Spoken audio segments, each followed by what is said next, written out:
First thing you want to do is to take the pattern that you downloaded as a PDF, make sure it's the correct size according to the inch marks at the top of the pattern, and cut it out very, very carefully.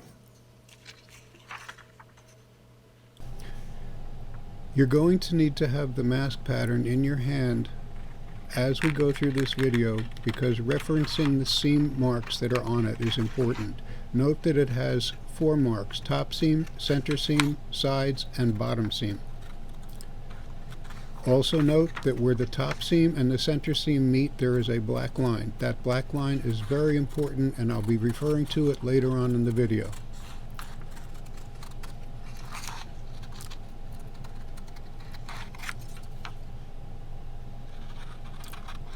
Once I've cut my pattern as accurately as possible, I need to put it onto the cloth. First, I need to make my cloth. What I'm doing now is I'm taking a layer of cotton twill, which I use for its softness and malleability, and fusing to the back of it a layer of Pellon fusible interlining.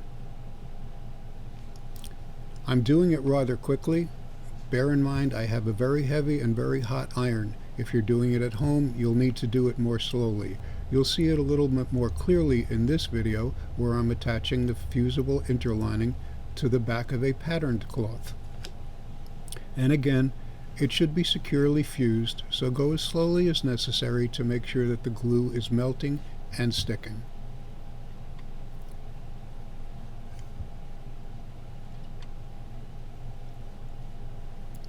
Also note how I'm going from one side to the other and slightly moving my iron from side to side so that I'm smoothing out the interlining and not having wrinkles in it.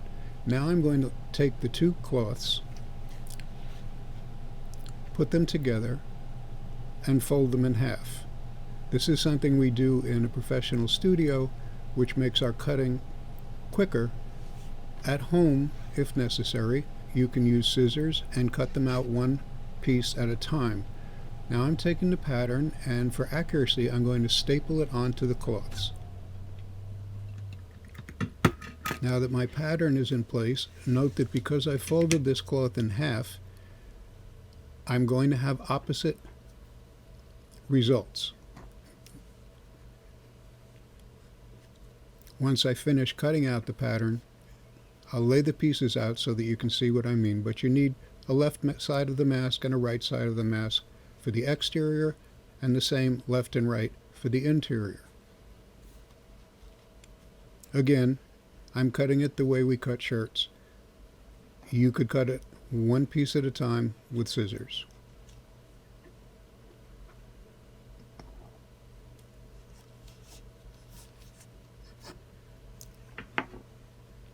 Now I've cut out all 4 pieces, which are actually consisting of 8 layers of cloth, removing the staple, removing the pattern, and I'll show you the 4 pieces that you need to end up with. Sorry about that, excuse the phone. We are actually here working and not really recording this in the studio, just trying to get it done as quickly as possible. So those were the 4 pieces that you need.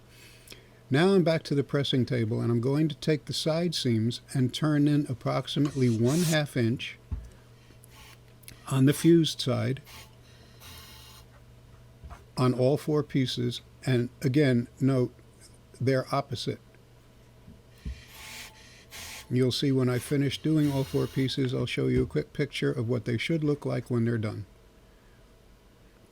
Note in this piece that the nose is on the left, and in the next piece you'll see the nose is on the right.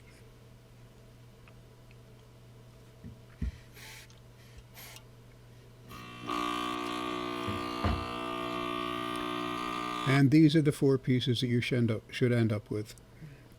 Now we're heading over to the sewing machine for more fun and adventure. I have taken the 2 exterior pieces and put them face together, and I'm now going to sew them using a 1/4 inch seam. If you have trouble using a seam that small, then make a larger seam and trim it. The smaller the seam is, the less bulk there will be in the finished mask.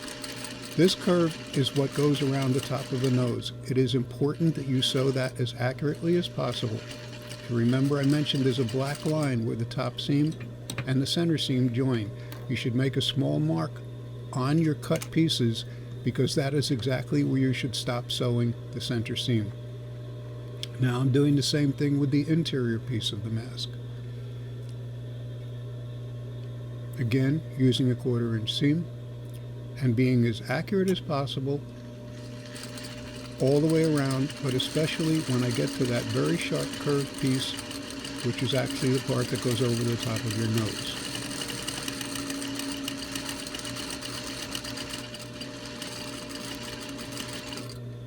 Now after I remove these from the machine, I'm going to open them up so that you can see what they should look like. And they will look like what a mask would be while it's in the middle of being made. You can see there that it has the curve where the top of the nose goes. And now what I'm going to do is I'm going to take the two pieces, again facing the right sides of the cloth together, and I'm going to sew them. Again, I will use the smallest seam possible, and here it is important that the seams not be able to unravel because you'll be stressing them in the next operation.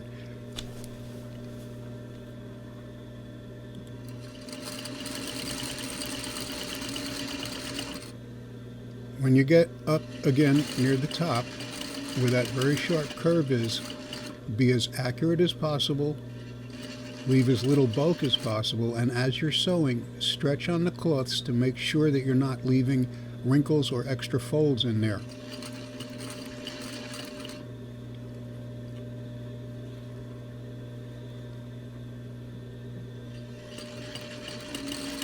Again, I'm using the smallest seam possible, and when I get to the end of this piece, you're going to see that my machine goes backwards and then forwards. That locks the stitches in place. It's called a back tack, and it's very important in this part of the mask making that you do that, because this part will be stressed in the next part we do. Now I've sewn the top, and I have to do the same thing to the bottom. Again, back tacking when I start, and note that you will end up with top and the bottom closed and the side seams remain open. To remind you, when you get to the center seam where the bulk is, stretch to make sure you're not putting in wrinkles and that it's as flat as possible.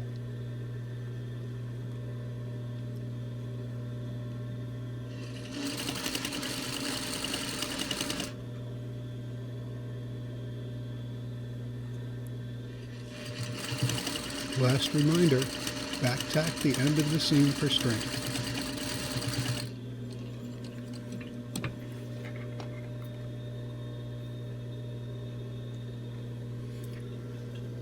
We're getting close. The next thing you're going to do is you're going to stick your hand inside what you've sewn, grab it with a finger or two, and turn it inside out, just like you would turn a pillowcase right side out. Along the seam where the two colors join, the next thing you're going to do is you're going to crease them with your fingers as tightly as possible, trying to make it so that they turn exactly where the two colors meet. You can run your fingernail along it, just press it with your hands. Any way you can do it, get those as flat as possible. Now you're going to put a top stitch along the top seam. Again, make it as close as possible to the edge to give yourself the greatest comfort, and when you get to the part where the nose cap is, go as accurately as possible and stretch the two pieces so that you're not leaving extra bulk inside that curve. It isn't necessary to back tack these seams. You'll see why in the next operation.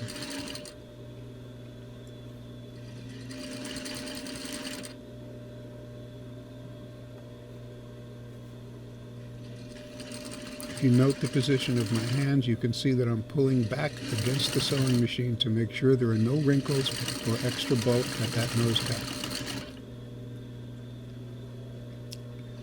And Note that the top seam is the hardest seam to sew. The next one is the bottom seam, and it's a little bit easier because it's pretty much straight. But in both cases, stitch as close to the edge as possible to leave the least bulk and the most comfort. When you get to the center of this, stretch to make sure there's no extra bulk.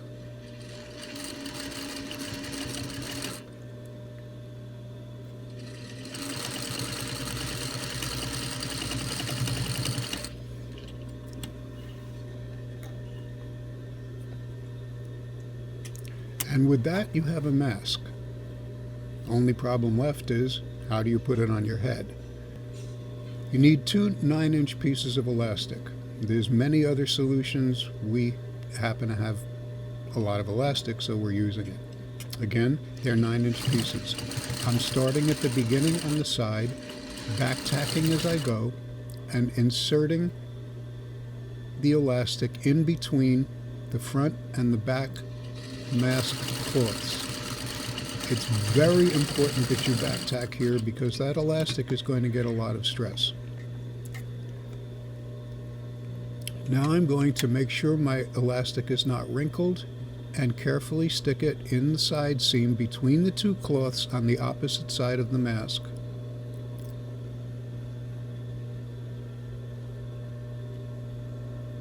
I'm sewing as close as possible, about 3/8 of an inch away from the bottom seam, and the other piece of elastic will be about 3/8 of an inch away from the top seam. Again, back tack these. Strength here is crucial because that mask elastic is going to get pulled constantly. Now I'm putting in the final piece of elastic at the top, about 3/8 of an inch away from the top seam. I'm pulling the bottom elastic out of the way so I don't sew it. And when I get to the end, back tacking.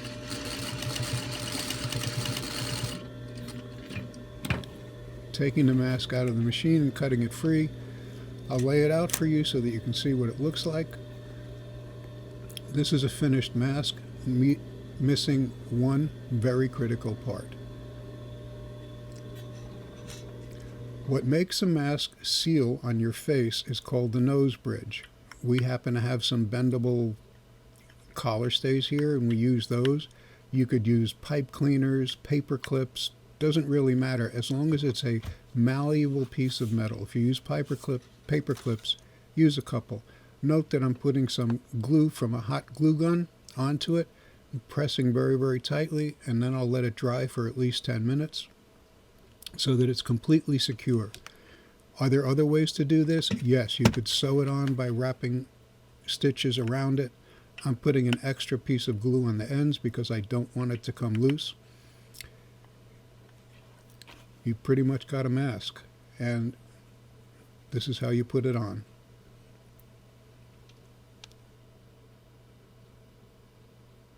If you have any questions, send me an email and I'll answer as quickly as possible.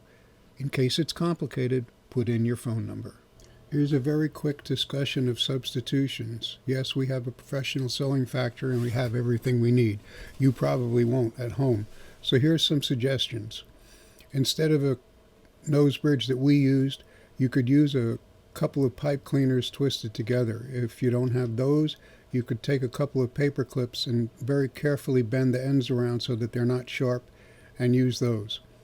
As insofar as the elastic, you could cut up a pair of boxer shorts or cut off the back of a bra, in which case you'll have a really great elastic because it's got hooks and you'll be able to hook it around the back of your head. Pellon is very difficult to substitute for. One substitute which has been mentioned, don't know if the efficacy of it is sufficient, but it's polypropylene garment bags, which are a non-woven substance. If you use those, you won't be able to fuse them because it's not a fusible cloth, and you'll have to sew them to the individual mask pieces before you start making the mask. Again, if you have any questions, please email me, alex@customshirt1.com. Include your phone number in case you have a complicated question so that I can call you. I won't be taking phone calls because I'm busy sewing masks. Again, thanks for watching. Have a nice day.